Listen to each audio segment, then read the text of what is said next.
We are now officially a few days past the NHL trade deadline, and now we can look back and say that, oh boy, this was a crazy one. Hello, everybody, and welcome back to the Faceoff.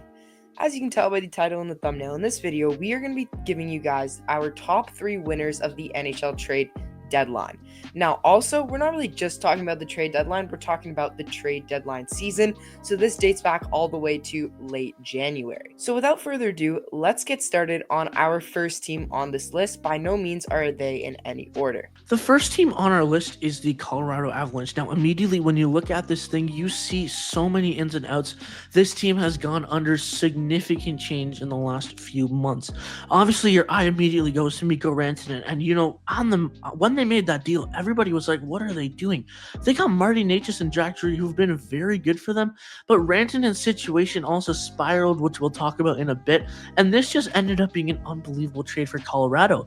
Colorado then went into the trade deadline season and added like you've never seen before. Ryan Lindgren, Brock Nelson, Charlie Coyle, just to name a few guys. And they were able to get rid of Casey Middleset, who was really struggling, and Brock Nelson just slides right into that second line center role. So it wasn't that much of a downgrade in terms of that position. They gave up some key first round picks, obviously 2026 first round pick there. Obviously, Callum Ritchie going out the door sucks, but you got to do what you got to do to win. Overall, this is a great deadline for the Colorado Avalanche in terms of trying to win in a very tough division. The second team on our list is the Florida Panthers.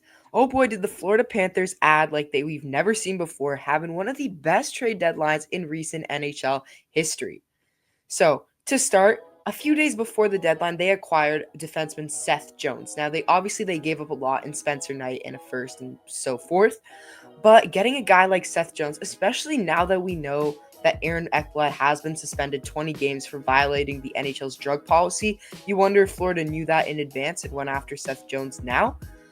That Seth Jones acquisition seems bigger and bigger as the days go on. Also, with around 30 minutes left to go in the trade deadline, Florida acquired Brad Marchand, the Boston captain, and now you got the triple rat head on the team. Matthew Tkachuk, who looks to be back before the playoffs. Sam Bennett is also in there, and then Brad Marchand. Now that is a three-headed monster like we've never seen before. So overall, what Florida did is they had to part ways with Spencer Knight, but obviously they couldn't really keep him around considering that Bobrovsky was going to be their starter for the next 1 to 3 years.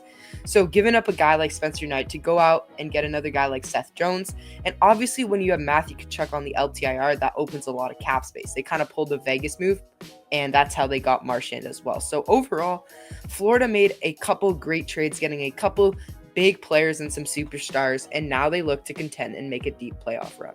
Our last team is the Dallas Stars. Now, they did a couple things here that were unbelievable. Obviously, the first thing was a very sneaky trade, trading for Mikhail Granlund and Cody Ceci. Now, that is a trade that every buyer at NHL Trade Deadline should make. You add a defenseman and you add a forward, second line center, maybe third line guy on the stack team, and a top 4 pairing defenseman. That's a very good trade from Jim Nill and the Dallas Stars. And on deadline day, this was reported by Frege at about midnight on deadline day, Mikko Rantanen, they had agreed on a trade. Now the question was, would they agree on an extension? 8 years, $12 million. Mikko Rantanen is a Dallas Star for the long time in a future. And they also ended up signing Wyatt Johnston to an absolute steal of the contract. Yes, I know they gave up a lot of picks at this deadline. That's what you got to do to win. And if you take a look at those Dallas lines, they are set for the position to win the Cup this year. In my opinion, these are the Cup favorites along with the Toronto Maple Leafs. Logan Stankoven does hurt a little bit. Obviously, he's a really good guy with a lot of potential. But again, you got to pay the price to get a guy like Mikko Rantanen, who is a proven playoff player. And in my opinion, this is an elite deadline from the Dallas Stars. Best out of all of them for me. So that is going to do it for this one. Thank you all so much for watching this video. Let us know if you think there are any other winners or if you disagreed with any of our picks. Who do you guys think is going to win the Cup now that we know the things that they did in the NHL trade deadline? Thank you all so much for watching. Comment down below your thoughts in the comment section below, and we will see you in the next video.